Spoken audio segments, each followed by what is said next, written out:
श्री राम दोस्तों, आपका स्वागत है पुनः आपके अपने चैनल वास्तु विजय में। आज हम बात करने वाले हैं एक ऐसे टॉपिक की जिसकी ज़रूरत हर किसी को पड़ती है, क्योंकि जब इंसान का सब कुछ सही चलता रहता है तब तो इंसान कहता है कि ये मेरी मेहनत का परिणाम है, मैंने मेहनत ही इतनी किया कि रिजल्ट आना ही था, अथक प्रयास किया मैंने। लेकिन जब यही चीज़ आपका साथ देना बंद कर देती है तो इंसान कहने लगता है कि मेरा तो भाग्य खराब हो गया है, मेरा भाग्य मुझे सपोर्ट नहीं कर रहा है। So today we are going to talk about your luck, about your भाग्य। कैसे आप देखें कि आपका भाग्य मजबूत है, कमज़ोर है, या आपके घर परिवार में किसी सदस्य का, आपके बेटे का, बेटी का, भाई का, बहन का, कैसे आप जान सकते हैं कि बेटा पितृभक्त होगा? कैसे आप जान सकते हैं कि कौन भिखारी होगा, उसको भिक्षा मांग के जीवन बिताना पड़ेगा? कैसे आप कुंडली से देख सकते हैं कि ये जातक महाधनी होगा? और कैसे आप कुंडली से ये देख सकते हैं कि अपने जीवन में घर परिवार वाहन सब कुछ सुविधाएं आसानी से लेके आएगा और इसके पास रहेंगी? तो आज हम इन सब चीज़ों पर चर्चा करने वाले हैं। बिफोर दैट मैं आप सबसे एक विनम्र अनुरोध करना चाहूँगा कि अभी तक अगर आपने मेरे चैनल को सब्सक्राइब नहीं किया है तो क्यों नहीं किया है, प्लीज़ सब्सक्राइब इट। और जो काम की बातें मैं शेयर करता हूँ, ये बातें आप अपने दोस्तों और रिश्तेदारों में, जिनको आप अपना खास समझते हैं, जिनको अपना आप करीबी समझते हैं, उनसे ये चीज़ें शेयर किया करें, सो दैट उनको भी ये काम की चीज़ें, लाभ की चीज़ें मिलें। क्योंकि आप किसी का भला करेंगे तो आपका लाभ होगा, भला का उल्टा लाभ। ओके, सो अगर आपको कोई भी ज्योतिष अथवा वास्तु संबंधित सलाह लेनी है, कुंडली दिखानी है, कुंडली का विश्लेषण कराना है, रत्न रुद्राक्ष शास्त्र संबंधित कोई आपको सहायता चाहिए, हेल्प चाहिए, या आपको अपनी कुंडली से संबंधित खराब ग्रह दशाओं से संबंधित कोई उपाय आपको पूछना है, जानकारी लेनी है, तो आप हमारे दिए गए नंबर पर अपॉइंटमेंट लेकर के कांटेक्ट करके मिल सकते हैं। आपका संपूर्ण समाधान करने का प्रयास किया जाएगा। आइए शुरू करते हैं आज का टॉपिक, जो कि है आपका भाग्य, जो है आपका लक, जो आपको आगे लेके जाता है, जो कि होता है आपका ड्राइविंग फोर्स।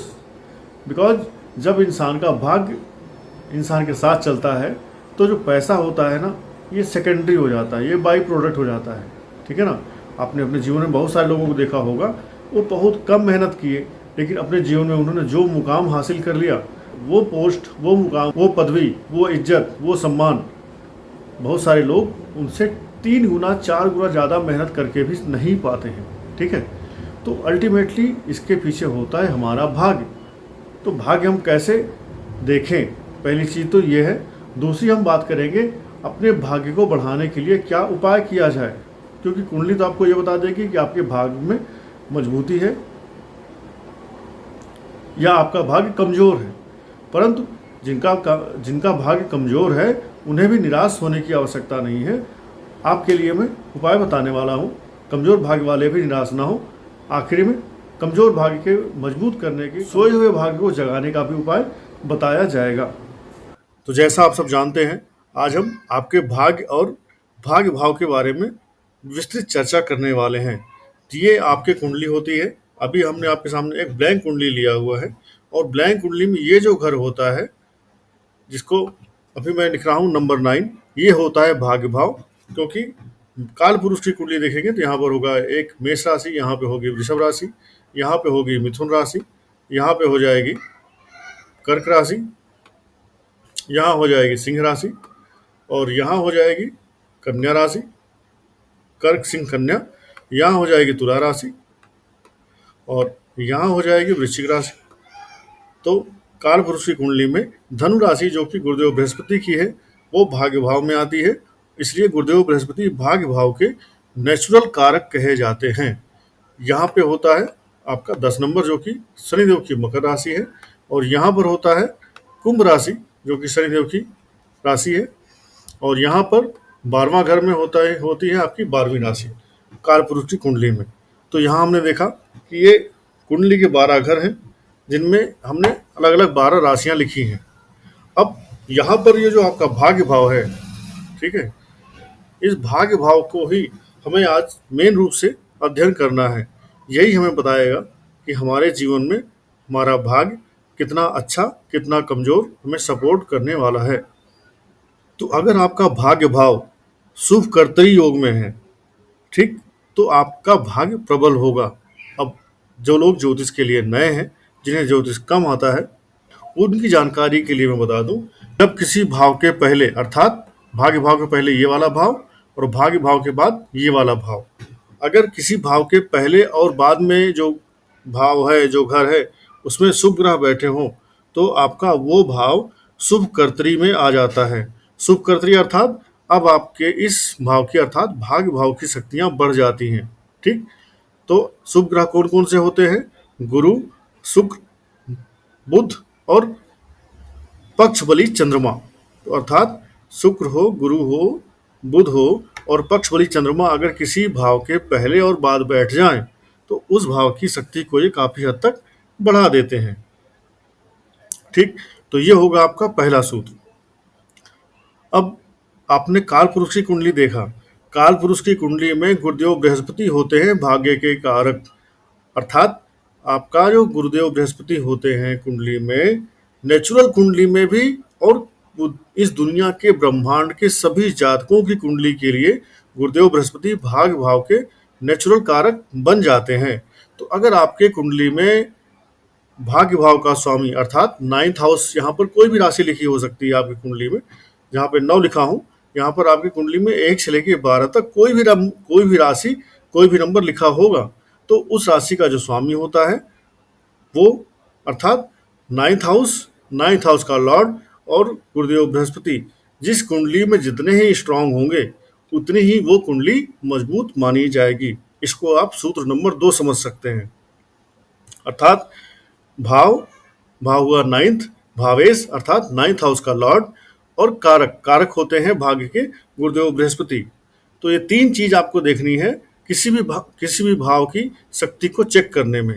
अगर भाव, भावेश और कारक अच्छी स्थिति में है, तो आप निसंदेह होकर स्टाम्प पेपर पे लिख के दे दो कि तुम्हें इस भाव के पूरे परिणाम मिलेंगे, जाओ, डोंट वरी। अब यहाँ पर ये जो हाउस होता है, इसको बोलते हैं लग्न। ठीक, यहाँ पर जातक का लग्न अर्थात हम स्वयं, तो लग्न का भी मजबूत होना बहुत जरूरी है आपके भाग्य के लिए। आपका 9th हाउस बहुत मजबूत हो, लेकिन अगर आपकी लग्न ही कमजोर हो, तो भाग्य का फल कौन लेता है? भाग्य का फल हम लेते हैं। और जो लेने वाला रिसीवर है, आपका रिसीवर ही अगर कमजोर होगा, तो आप उस भाग्य का फल नहीं ले पाएंगे। आपके भाग्य में होगी शादी, बहुत अच्छी होनी है, बहुत सुंदर बीवी मिलेगी, बहुत सुंदर आपका पार्टनर मिलेगा, लेकिन आप उसको भोग नहीं पाएंगे, वो किसी और को भोगेगा या कोई और उसको भोगेगा। आप पैसा खूब कमाएंगे, लेकिन आपको उसको भोगने का पता नहीं है, तो उस पैसे को कोई और एंजॉय करेगा। इसलिए ये होता है लग्न। तो लग्न और लग्नेश की भी स्थिति आपको जांच लेनी चाहिए। तो अर्थात आपका लग्न ये रहा 1st हाउस और ये रहा 9th हाउस। अगर आपके लग्न और लग्नेश 9th हाउस और 9th हाउस के लॉर्ड और गुरुदेव बृहस्पति अच्छी स्थिति में है, तो आप आंख बंद करके अपने भाग्य को मजबूत मान लीजिए। ये तो हुआ एक बेसिक सिद्धांत। ठीक है, अब हम कुछ विशेष योगों की बात करेंगे जहां पर आपके भाग्य में 4 चांद लगते हुए देखे जाते हैं। अब देखिए कैसे कैसे आपके भाग्य में 4 चांद लगेंगे। अब अगर आपके भाग्य भाव का स्वामी मजबूत हो और इसी भाव में ही स्थित हो, अर्थात जिस राशि का यहाँ पर नंबर लिखा है उस राशि का स्वामी यहीं बैठा हो, ठीक है, और मजबूत स्थिति में हो, उस पर शुभ ग्रहों की दृष्टि पड़ रही हो, या दूसरे शब्दों में कहें, आपके भाग्य भाव का स्वामी अगर भाग्य भाव में ही बलवान होकर स्थित हो, तो आपको भाग्यवान कहा जाना चाहिए, अपने आप को भाग्यवान समझना चाहिए। अगले सूत्र की बात कर लेते हैं। तो अगला सूत्र कहता है, अगर भाग्य स्थान में बृहस्पति हो और भाग्येश आपका केंद्र में गया हो, तो इसके साथ आपको देखना है लग्नेश को। लग्नेश अगर बली हो गया तो मनुष्य बहुत भाग्यशाली होता है। मान लीजिए ये वृषभ लग्न की कुंडली है, ठीक है, तो वृषभ लग्न की कुंडली में यहाँ पर जो भाग्येश बनेंगे वो बनेंगे शनिदेव, क्योंकि यहाँ पर आएगी 10 नंबर की राशि, 10 नंबर की राशि अर्थात शनि। अब अगर यही शनिदेव आपके यहाँ पे बैठ जाए, मैं यहाँ पे लिख देता हूँ, अब ये शनिदेव आपके कहाँ बैठ गए? कुंडली में बैठ गए, केंद्र में, और यहाँ आपके भाग्य भाव में बैठ गए गुरुदेव बृहस्पति, अर्थात यहाँ पर हम गुरुदेव बृहस्पति को बैठा देते हैं।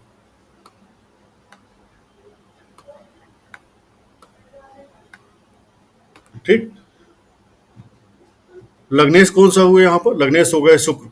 अब अगर शुक्र की उच्च राशि आप देखेंगे तो कौन सी राशि होती है? शुक्र की उच्च राशि होती है यहाँ पर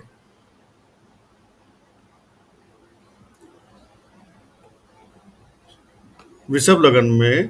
जो वृषभ लगन में लग्नेश शुक्र जो हैं उनकी उच्च राशि होती है मीन राशि। तो अगर लग्नेश भी आपका अपने मजबूत होकर के स्वच्छ मूल राशि पे शुक्र के लिए उच्च राशि होती है मीन।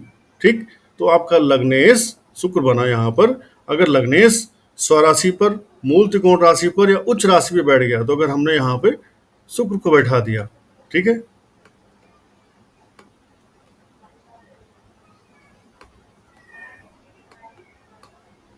अब ये शुक्र आपके बैठ गए, लग्नेश हो गया उच्च का और भाग्येश हो गया केंद्र में, और भाग्य भाव में बैठ गए गुरुदेव बृहस्पति। ये बन गया आपका एक राजयोग। इस कंडीशन में मनुष्य को आप कह सकते हैं कि यू आर सो लकी, आप बहुत भाग्यशाली हैं। अब बात करते हैं अगले सूत्र की। अगला सूत्र क्या कहता है? अगला सूत्र कहता है अगर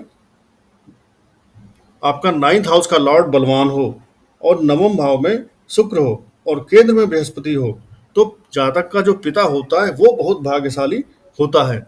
इट मीन्स जिस दिन इस जातक का जन्म होगा, इस दिन के बाद जातक का जो पिता होगा वो बहुत ही लकी बन जाएगा और उसका भाग्य दिन दूना रात चौगुना उसको सपोर्ट करेगा। आइए इसको भी देख लेते हैं कैसे देखना है। आपकी कुंडली में ये ये ये चार होते हैं केंद्र, और ये दोनों यहाँ और यहाँ, इसको बोलते हैं त्रिकोण। ठीक, यही आपका भाग्य भाव भी है। भाग्य भाव वाले ब्रैकेट में यहाँ पर हम एक क्रॉस लगा देते हैं जिससे आप सभी को मालूम रहे। तो इस सूत्र को हम यहाँ पर लगा के देखेंगे। कैसे देखेंगे? मान लीजिए ये एक मेष लगन की कुंडली है तो यहाँ पर हमने लिख दिया 1। ठीक, मेष लगन बन गई। मेष लगन में भाग्येश बनते हैं आपके गुरुदेव बृहस्पति। क्यों? क्योंकि यहाँ पर 9 नंबर की राशि आती है। तो गुरुदेव बृहस्पति उच्च कहाँ होते हैं? गुरुदेव बृहस्पति उच्च होते हैं अपनी 4 नंबर, अर्थात यहाँ पर, यहाँ पे आ गए गुरुदेव बृहस्पति।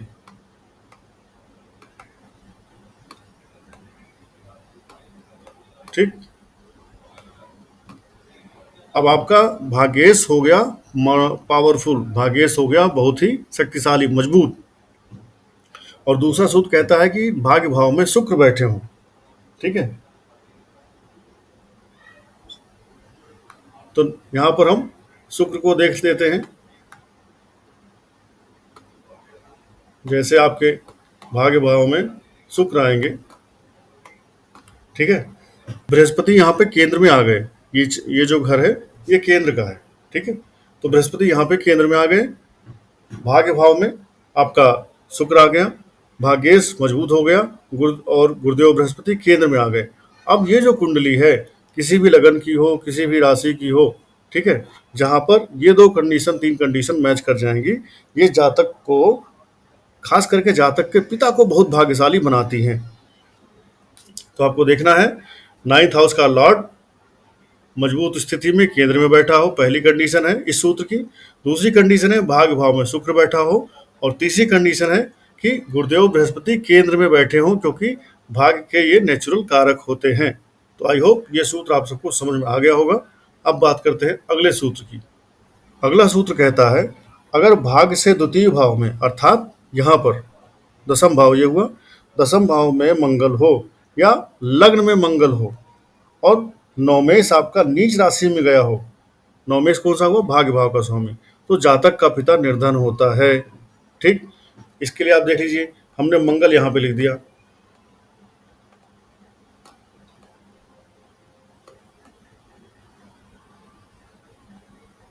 मंगल यहाँ आ गया, या आप मंगल यहाँ 10th हाउस में भी रख सकते हैं। ठीक, अब अगर ये मान लीजिए मेष लगन की ही कुंडली है तो यहाँ पर हो गया 1 नंबर, तो गुरुदेव बृहस्पति बन जाते हैं भाग्य भाव के स्वामी। तो गुरुदेव बृहस्पति जब 4 नंबर में उच्च के होंगे तो 10 नंबर में ये हो जाएंगे नीच। ठीक, तो यहाँ पर आप लिख दीजिए गुरु। तो आपका गुरु हो गया नीच। अब केवल इतने भर से जातक का जो पिता होगा वो निर्धन होगा, गरीब होगा। ठीक है। क्या कंडीशन है इस सूत्र की? इस सूत्र की कंडीशन है कि नवमेश नीच होकर बैठा हो। ठीक है। तो गुरुदेव बृहस्पति नीच होकर के बैठे हैं यहाँ पर अपनी नीच राशि पर, और लग्न में या दशम में मंगल होना चाहिए। तो हमने लग्न में बैठाया है, यहाँ दशम में गुरु के साथ भी हो सकते थे, तब भी जातक का पिता निर्धन होता। ठीक। आपको इस सूत्र को इस प्रकार समझना है। अब अगले सूत्र की तरफ चलते हैं।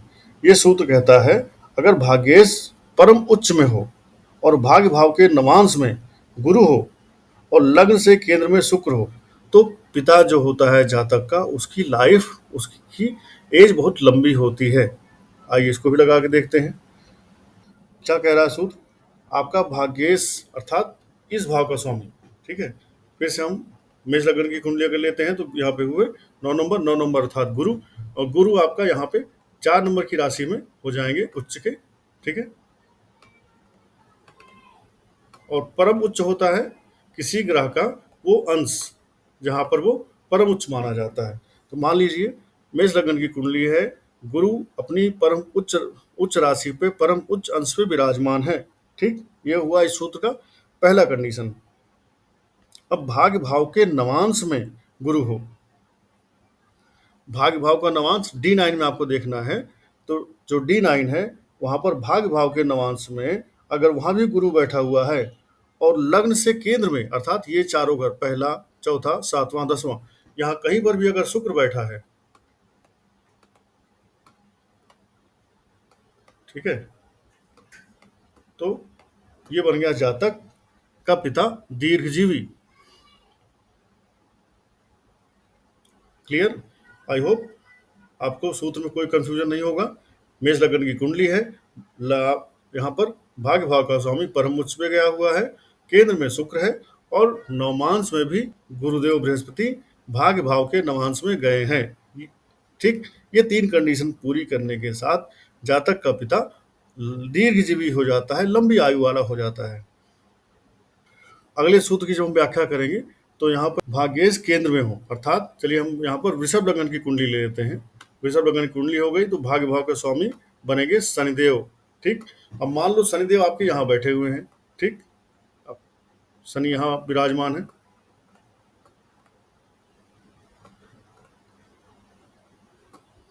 ठीक। तो आपका भाग्येश केंद्र में आ गया, उसे बृहस्पति देखता हो तो बृहस्पति के पास आपको मालूम होना चाहिए कि 5, 9 ये 3 दृष्टियां हैं। तो हम गुरु को यहाँ पर बैठा देते हैं क्योंकि 7वीं दृष्टि 5, 7, 9 गुरुदेव की 7वीं दृष्टि यहाँ पर शनि पर पड़ रही है। ठीक है। तो दूसरी कंडीशन हो गई। पहला कंडीशन भाग्येश केंद्र में हो, दूसरा कंडीशन गुरु उसको देख रहा हो। तो जातक का पिता अनेक गाड़ी घोड़ा वाहनों से युक्त होता है, अर्थात अब जातक का जो पिता होगा पैसे वाला होगा, रुतबे वाला होगा, शान शौक लाइफ स्टाइल उसकी मेंटेन रहने वाली है। जातक का जो भी पिता होगा केवल इन 2 कंडीशंस के फुलफिल हो जाने से। और जातक का पिता धनवान ही नहीं होता है, जातक का पिता राजा तुल्य होता है, अर्थात अपने एरिया का वो एक नामी गिरामी किंग टाइप का आदमी होता है, जिसकी लोग बात भी मानते हैं, जिसकी लोग इज्जत भी करते हैं, और जो लोगों पर राज करता है। वो विधायक या सांसद, कोई नेता मंत्री भी हो सकता है। आपको ऐसा भी समझना चाहिए। चलिए अगले सूत्र की बात कर लेते हैं। भाग्येश दसम भाव में हो और दसम भाव का स्वामी नवम भाव में हो, अर्थात इन दोनों का आपस में एक्सचेंज हो जाए, यहाँ का लॉर्ड यहाँ आ जाए और यहाँ का लॉर्ड यहाँ आ जाए। और जो भाग्येश है 9th हाउस का जो लॉर्ड 10वें में आया हुआ है, इसको शुभ ग्रह देखें। ठीक है। शुभ ग्रह कौन से होते हैं आपको शुरू में बताया, गुरुदेव बृहस्पति, शुक्र, बुध और पक्ष बली चंद्रमा। अगर इन चारों में से जितने ज्यादा ग्रह देखेंगे आपके 9th हाउस के लॉर्ड को, उतना ही आपका जो उतना ही उस जातक का पिता धनी होता है, यशस्वी होता है, नाम, यश, पद, प्रतिष्ठा कमाता है अपने जीवन में। तो आप अपनी कुंडली से अपने पिता के बारे में भी बहुत कुछ देख सकते हैं, जान सकते हैं। तो सिंपल है ये सूत्र। नाइन्थ हाउस का लॉर्ड 10th हाउस में, 10th हाउस का लॉर्ड 9th हाउस में, और इस 9th हाउस के लॉर्ड को 10th हाउस में कोई शुभ ग्रह देख रहा हो। ठीक है, शुभ ग्रह इसको 4th हाउस में बैठेंगे तब देखेंगे।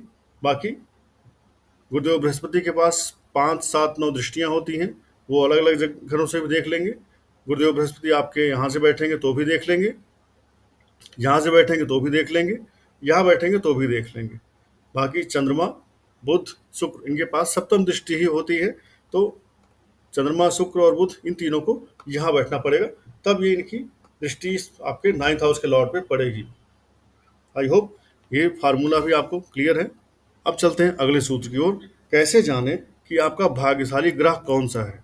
तो आपको मैं बता दूं, आपका नवमेश और गुरु, गुरु अर्थात देवगुरु और दैत्य गुरु दोनों, तो नवमेश और बृहस्पति और शुक्र, ये तीनों ही विशेषतया भाग्यशाली ग्रह होते हैं।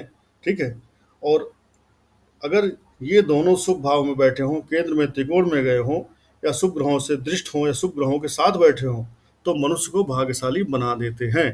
कौन कौन? गुरुदेव बृहस्पति, शुक्र, और आपके 9th हाउस का लॉर्ड, अर्थात आपके इस घर का लॉर्ड अगर शुभ ग्रहों के साथ बैठा है, ठीक है, पहली चीज, या गुरुदेव बृहस्पति और शुक्र आपके कुंडली में केंद्र और त्रिकोण में बैठे हैं, शुभ ग्रहों से दृष्ट हैं, शुभ ग्रहों के साथ बैठे हैं, तो भी जातक को ये भाग्यशाली बनाते हैं। क्लियर? Easy formula. चलिए अगले सूत्र की बात करते हैं। अगला सूत्र कहता है, गुरु व शुक्र चौथे भाव में बैठे हों या 10वें भाव में हो, ठीक है, तथा शत्रु की राशि में गए हों। शत्रु की राशि में कैसे जाएंगे? चलिए यहाँ पे देख लेते हैं। यहाँ पे हम लिखते हैं गुरु 4th हाउस में,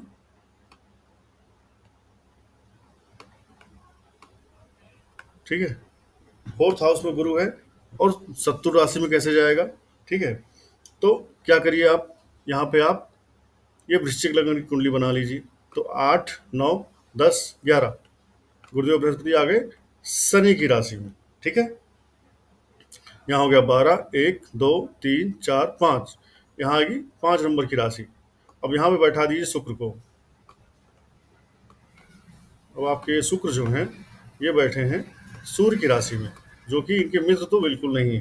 ठीक, तो इस फार्मूले में कहते हैं कि अगर गुरु और शुक्र चौथे या 10वें में हो, तथा शत्रु ग्रह की राशि में हो गए हों, एवं नवमेश और केंद्र त्रिकोण में हो, तथा आपका जो 9th हाउस का जो लॉर्ड है वो केंद्र में हो या त्रिकोण में हो, तो नवमेश यहाँ पे कौन बनेगा? चंद्रमा। चंद्रमा आपका इन चारों केंद्रों में हो, या इस हाउस में हो, या इस हाउस में हो, अर्थात चंद्रमा यहाँ पर केंद्र में हो या त्रिकोण में हो, तो वह मनुष्य बहुत ही भाग्यशाली हो जाता है। ठीक है, सिंपल। गुरु शुक्र चौथे में हो, 10वें में हो, एक साथ बैठे हो या अलग अलग बैठे हो, पहली शर्त, प्लस आपका भाग्य भाव का स्वामी केंद्र में हो, इन चारों केंद्रों में हो या इन दोनों त्रिकोण में हो, जातक महाभाग्यशाली बन जाता है। क्लियर? चलिए आगे देखते हैं अगला सूत्र। अगला सूत्र कहता है, सूर्य देवता अगर परम उच्च के हों, ठीक है, और भाग्येश एकादश में हो, तो मनुष्य क्या होता है? पहले फार्मूला लगाते हैं। सूर्य देवता परम उच्च में कहाँ पे होंगे? सूर्य देवता 1 नंबर की राशि पर, अर्थात मेष राशि पर होते हैं परम उच्च। तो हमने यहाँ पे 1 लिख दिया, और यहाँ पर हम लिख देते हैं सूर्य अर्थात सन।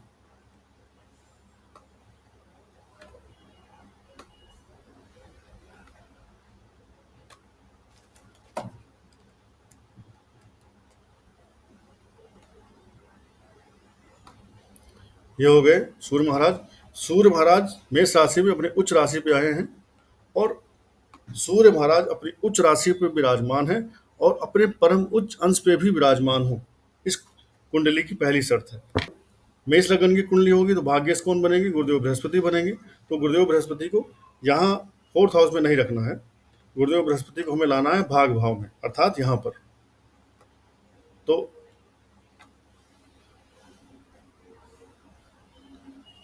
और ये जो सूर्य देव परम उच्च में हो, ये कोई जरूरी नहीं है कि लगन में ही हो। ठीक है, आपके सूर्य देव परम उच्च के हो, कुंडली के किसी भी घर में बैठे हो। प्लस भाग्य भाव का स्वामी अर्थात मेष लगन के लिए 9 नंबर के जो स्वामी बनते हैं,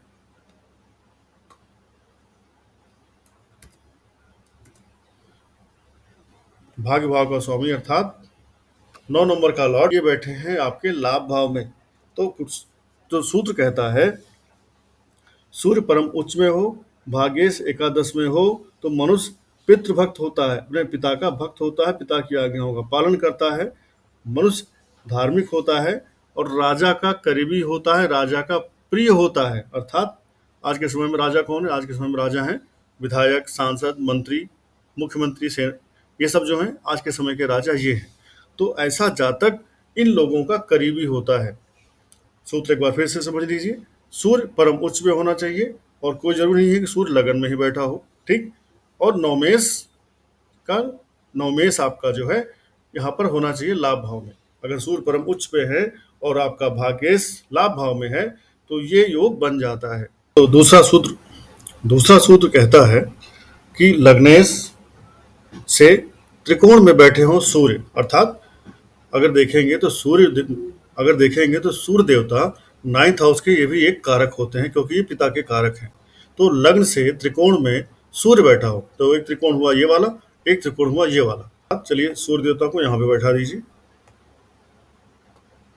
ये हो गया त्रिकोण। प्लस अगर ये आपकी मान लीजिए वृषभ लगन की कुंडली है, तो यहाँ पर 10 नंबर की आएगी राशि, 10 नंबर के स्वामी हुए शनिदेव। अब कहते हैं कि भाग्येश बैठा हो सप्तम भाव में, तो शनिदेव को यहाँ पे बैठाइए।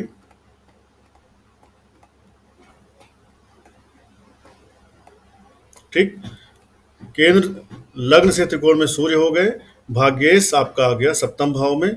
अब इस पर अगर भाग्येश पर गुरु की दृष्टि पड़ रही हो, ठीक है, यहाँ पर गुरु की दृष्टि कहाँ कहाँ से पड़ेगी? एक तो सप्तम दृष्टि यहाँ से लगन से पड़ जाएगी, दूसरी आपकी पंचम दृष्टि यहाँ से पड़ जाएगी और नवम दृष्टि यहाँ से पड़ जाएगी। तो अगर आपके गुरुदेव बृहस्पति इन तीनों घरों में कहीं बैठे हों तो यहाँ से ये फार्मूला अप्लाई हो जाएगा। तो जातक या मनुष्य पितृभक्त बनता है और अपने पिता की आज्ञाओं का पालन करता है और पिता की आज्ञाओं का पालन करके ही अपने भाग्य को चमकाता है और आगे बढ़ता है।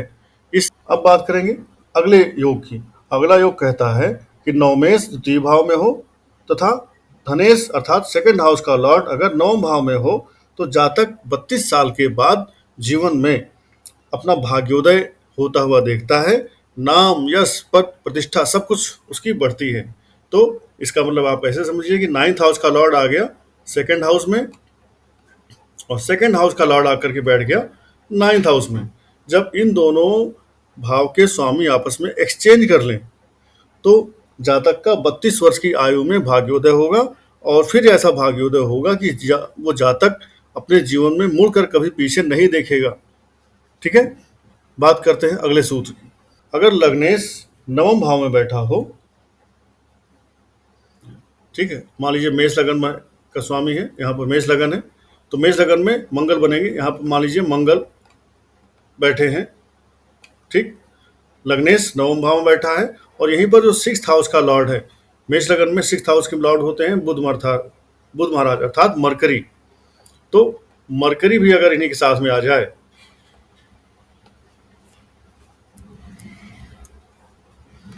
अर्थात मार्स और मरकरी लग्नेश और षष्ठम भाव का स्वामी अगर पिता के घर 9th हाउस में आ गए, तो यहाँ पर पिता और पुत्र में बिल्कुल नहीं बनेगी, दोनों एक दूसरे के दुश्मन के जैसे व्यवहार करेंगे और जातक का जो पिता होगा वो ऐसे काम करेगा जो निंदा के पात्र होंगे, घृणा के पात्र होंगे।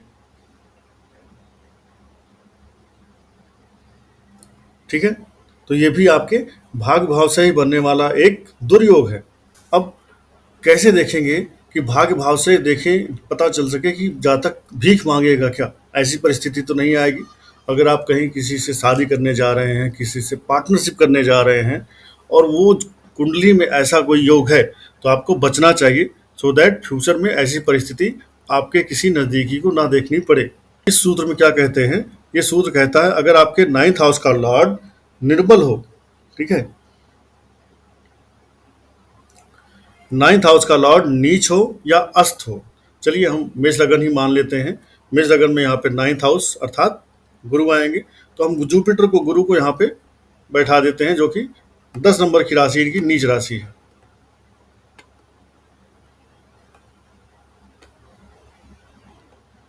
तो आपने जातक के भाग्येश को नीच राशि में बैठा दिया यहाँ पर उदाहरण में समझने के लिए। अगर यही जातक सूर्य, यही गुरुदेव बृहस्पति सूर्य के साथ बैठ करके अस्त हो रहे हैं, तो भी सेम कंडीशन समझना चाहिए 9th हाउस के लॉर्ड के लिए। और ये सूत्र कहता है 10th हाउस का लॉर्ड और 3rd हाउस का लॉर्ड। तो 10th हाउस के लॉर्ड हुए शनिदेव और 3rd हाउस यहाँ पे हो गए लॉर्ड मरकरी। ये सूत्र कहता है कि आपके अगर भाग्य भाव का स्वामी नीच हो या अस्त हो, पहला कंडीशन, तो हमने भाग्य भाव मेष लगन में गुरुदेव बृहस्पति को बैठा दिया नीच राशि पर। अब दूसरी कंडीशन है 10th हाउस का लॉर्ड और 3rd हाउस का लॉर्ड कहीं पर निर्बल होकर बैठे हों। तो निर्बल होकर कहाँ बैठेंगे, मंगल की राशि में इन्हें बैठा दीजिए। तो अर्थात यहाँ पर 8 नंबर की ये जो राशि है वृश्चिक राशि, अगर ये कहीं ऐसी परिस्थिति में बैठे हैं शनिदेव और मंगल और बुध महाराज, शनिदेव हो गए यहाँ पर 10th भाव के लॉर्ड और 3rd हाउस के लॉर्ड हो गए यहाँ पर बुध महाराज।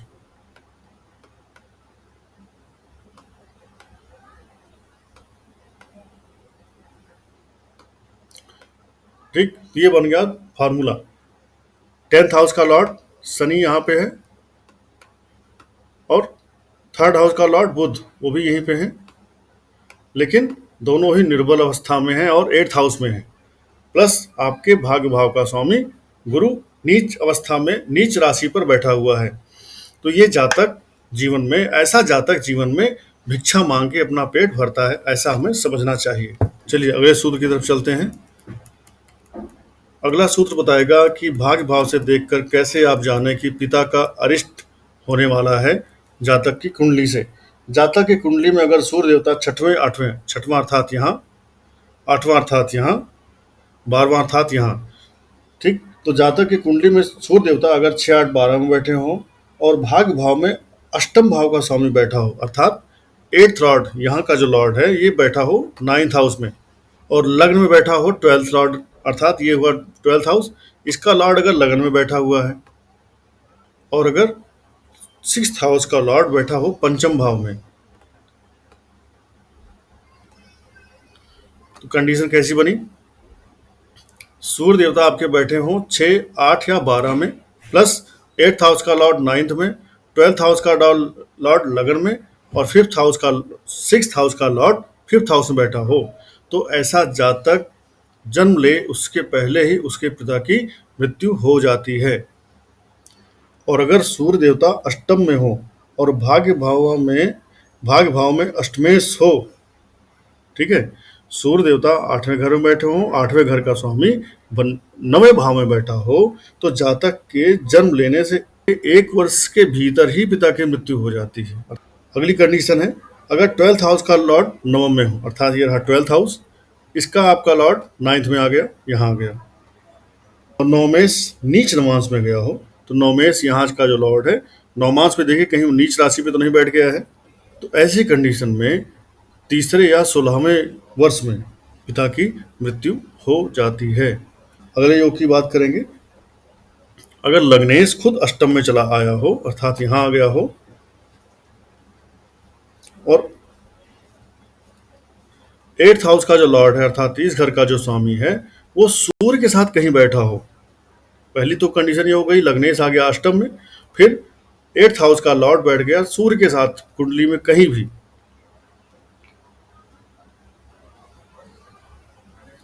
तो इस कंडीशन में 2रे या 12वें वर्ष में पिता की मृत्यु हो जाती है। अगले सूत्र की तरफ चलते हैं। नवम से अष्टम 9th हाउस आपका ये हो गया, और इससे आप 8वां देखेंगे तो 1, 2, 3, 4, 5, 6, 7, 8 अर्थात चौथा घर, तो चौथा घर 9th हाउस से 8वां होता है। तो 9वें से 8वें भाव में अगर राहु हो, अर्थात 9th हाउस से यहाँ पर आप राहु लिख लीजिए। राहु महाराज बड़ी लेट आए आज फार्मूले में। और नवम से नवम में अर्थात 5वें भाव में सूर्य आ जाए, ठीक है, यहाँ पर लिख लीजिए सन।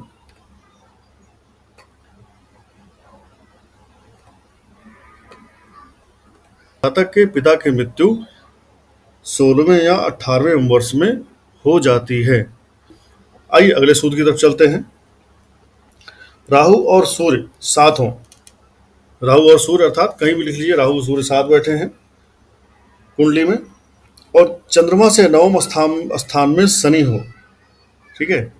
चंद्रमा मान लीजिए यहाँ पे बैठे हैं मून, तो MOON, ठीक। तो चंद्रमा से नवम कौन सा होगा, 7, 8, 9, ठीक है। यहाँ पे बैठा दीजिए शनि को।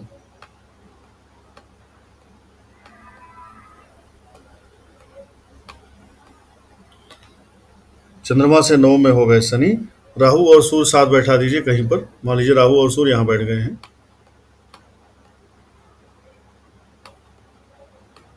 ये हो गए राहु और ये हो गए सूर्य।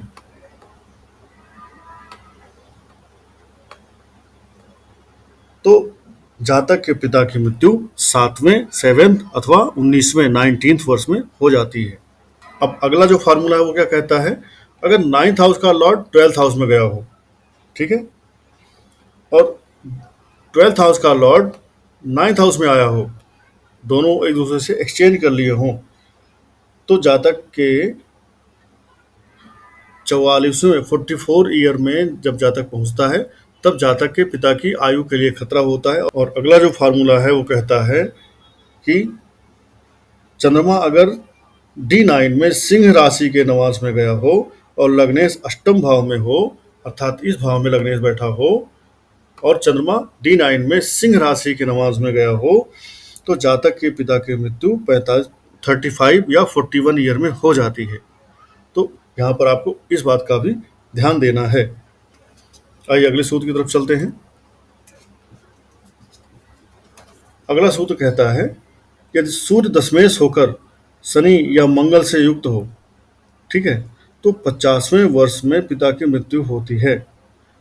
सूर्य आपका दशमेश कब बनेगा, वृश्चिक लगन की जो कुंडली होती है,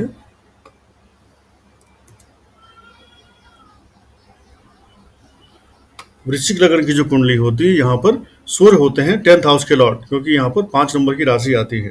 तो अगर सूर्य दशमेश होकर शनि या मंगल से युक्त होकर के बैठे हों, अब ये सूर्य यहाँ भी बैठे हो सकते हैं, यहाँ भी बैठे हो सकते हैं, यहाँ भी कहीं भी बैठे हों, ठीक है, सूर्य के साथ में शनि या मंगल बैठे हों और सूर्य आपके 10वें भाव के स्वामी हो, तो जातक जब 50वें वर्ष में पहुंचता है तब जातक के पिता की मृत्यु हो जाती है। अगला सूत्र कहता है कि यदि 3rd हाउस में सूर्य हो, 9वें भाव में राहु हो, 3rd हाउस अर्थात यहाँ पे सूर्य हो और यहाँ पे राहु हो, ठीक, तो 6 वर्ष या 25वें वर्ष में पिता की मृत्यु हो जाती है। अर्थात सूर्य और राहु एक दूसरे को देख रहे हैं, 3rd हाउस में सूर्य, 9th हाउस में राहु हो, तो जातक के पिता की मृत्यु संभव है कि 6वें साल में या 25वें साल में हो गई हो या हो जाती है। अगला सूत्र क्या कहता है, अगला सूत्र कहता है अगर 8वें घर में, ये हुआ 8th हाउस, ये हुआ 7th हाउस, अगर 7वें या 8वें भाव में शनि बैठा हो और शनि से सप्तम घर में सूर्य हो, अब शनि से सप्तम यहाँ अगर बैठा है तो ये वाला घर होगा, यहाँ शनि बैठा है तो सप्तम होगा ये वाला घर, ठीक है। तो शनि 7वें 8वें घर में बैठा हो और उससे 7वें घर में सूर्य बैठा हो, तो 21वें 30वें या 26वें 21, 26 या 30 ईयर की एज में जातक के पिता की मृत्यु हो जाती है। अगला फार्मूला कहता है अगर किसी का नवमेश अर्थात ये जो D9 का लॉर्ड है नीच में गया है, तो 9th हाउस का लॉर्ड देखिए नीच राशि में गया हुआ है क्या,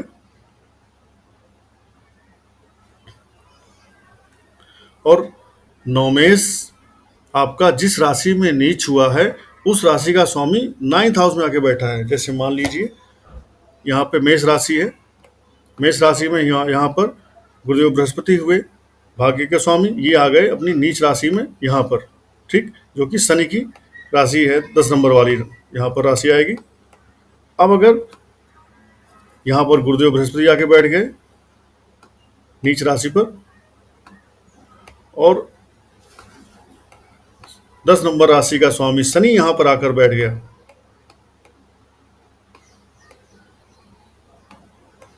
अर्थात एक तरह से ये भाग्य भाव का परिवर्तन हुआ अपने नीच राशि में, और नीच राशि का स्वामी बैठ गया भाग्य भाव में।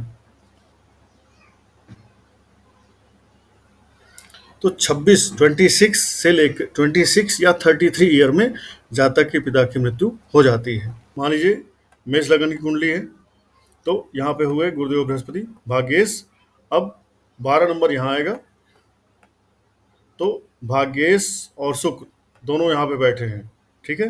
शुक्र अपनी उच्च राशि पे बैठे हैं इस जगह पर, और 3rd नंबर यहाँ पर शनि बैठे हैं, ठीक है। सिंपल, शुक्र परम उच्च राशि पर भाग्य भाव के स्वामी के साथ बैठा हो, परम उच्च अंश में बैठा हो, 3rd हाउस में शनि बैठा हो, तो जातक महाधनी होता है, महाभाग्यशाली हो जाता है, ठीक है। ये फार्मूला सिंपल आपको ऐसे लगाना चाहिए और समझना चाहिए।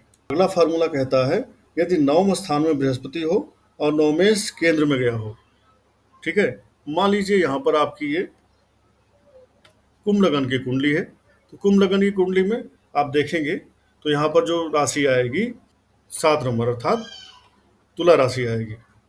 तुला राशि आई। अब यह फार्मूला कहता है 9वें स्थान में बृहस्पति है, तो गुरुदेव बृहस्पति को आप यहाँ पे बैठा दीजिए इधर, और नवमेश अर्थात शुक्र, शुक्र केंद्र में गया हो, शुक्र को इन चारों में से कहीं भी आप यहाँ पर बैठा दीजिए, यहाँ पर चारों में से किसी केंद्र में बैठा दीजिए।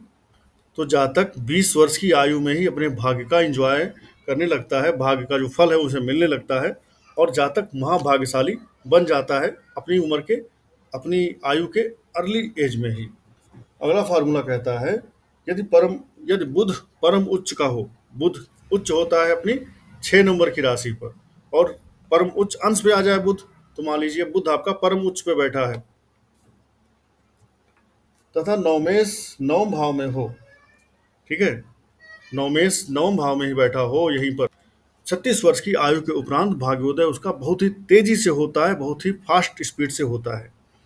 सिंपल, 9th हाउस का लॉर्ड 9th हाउस में बैठा हो, पहली कंडीशन है, और बुध परम उच्च होकर के बैठा हो, ठीक है। खाली 2 कंडीशन है, इन 2 कंडीशन को आप मैच कर लीजिए। अगर आपका बुध परम उच्च का है तो देखिए 9th हाउस का लॉर्ड 9th हाउस में बैठा है क्या, अगर बैठा है तो आप बहुत भाग्यशाली हैं, 36 साल की आयु से ही आपका भाग्योदय हो जाएगा। और अगला फार्मूला कहता है अगर लग्नेश नवम में हो और नवमेश लगन में हो, अर्थात दोनों का राशि परिवर्तन हो जाए, और गुरु 7वें भाव में बैठा हो, गुरुदेव बृहस्पति यहाँ पे बैठे हों, ठीक, तो जातक अपने जीवन में सदैव धनी बने रहता है, सदैव वाहन का लाभ होता रहता है, अर्थात धन, गाड़ी, वाहन, अच्छा घर, अच्छा खान पान जीवन भर मिलता रहता है, कभी कोई कमी नहीं होती है। सिंपली 9th और लगन का एक्सचेंज होना चाहिए, और 7th हाउस में गुरुदेव बृहस्पति को बैठा होना चाहिए। बात करते हैं दुर्भाग्य योग की। दुर्भाग्य कैसे आप देखते हैं, अगर 5वें घर में राहु बैठा हो, यहाँ पर पंचमेश अर्थात 5th हाउस का लॉर्ड, या नवमेश 8वें घर में बैठे हों, नीच होकर के बैठे हों, तो मनुष्य भाग्यहीन हो जाता है।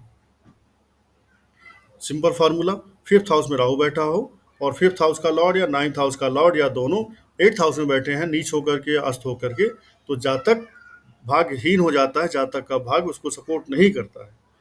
अगला फार्मूला कहता है 9वें भाव में शनि और चंद्रमा बैठे हों, तो यहाँ पर ले दीजिए सैटर्न और मून, ये दोनों 9वें भाव में बैठे हो, जो कि 20 दोष बन गया, अपने आप चंद्रमा पिट गया, खत्म हो गया।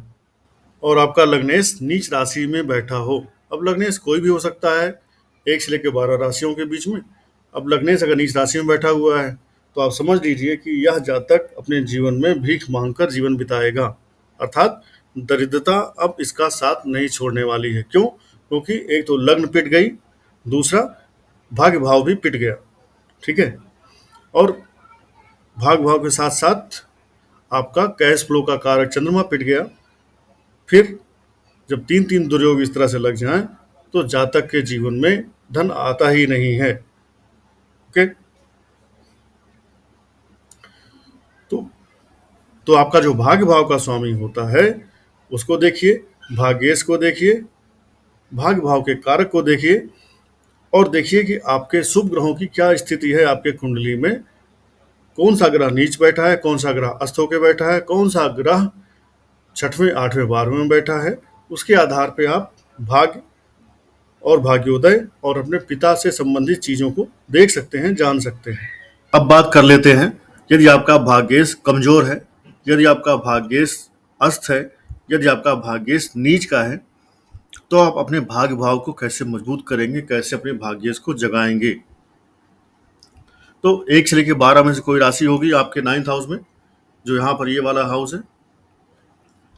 अब अगर आपका भाग्येश सूर्य है तो आपको क्या करना है, आपको हरिवंश पुराण का पाठ करना है और आदित्य हृदय स्तोत्र का पाठ करना है डेली। ये आपको किसी भी शुक्ल पक्ष के रविवार से प्रारंभ करना है और सूर्य देवता को अर्घ देना है। इतना करने से आपके सूर्य देवता को ताकत मिलेगी और आपका भाग्य जग जाएगा। अगर आपके 9th हाउस में चंद्रमा की राशि कर्क राशि बनी हुई है और आपके चंद्रमा पीड़ित हैं, परेशान हैं, अस्त है, नीच है, आपको शिव महापुराण पढ़ना चाहिए और शिव जी को जल चढ़ाना चाहिए, दूध डाल करके और गंगा जल डाल करके। इससे आपके चंद्रमा को ऊर्जा मिलेगी, इससे आपके चंद्रमा को ऊर्जा मिलेगी और आपके चंद्रमा मजबूत होंगे। और आपको साथ में पूर्णिमा का व्रत भी करना चाहिए और शाम को चंद्रमा के उदय होने के बाद चंद्रमा को कच्चा दूध, हल्दी और चावल डाल करके अर्घ देना चाहिए।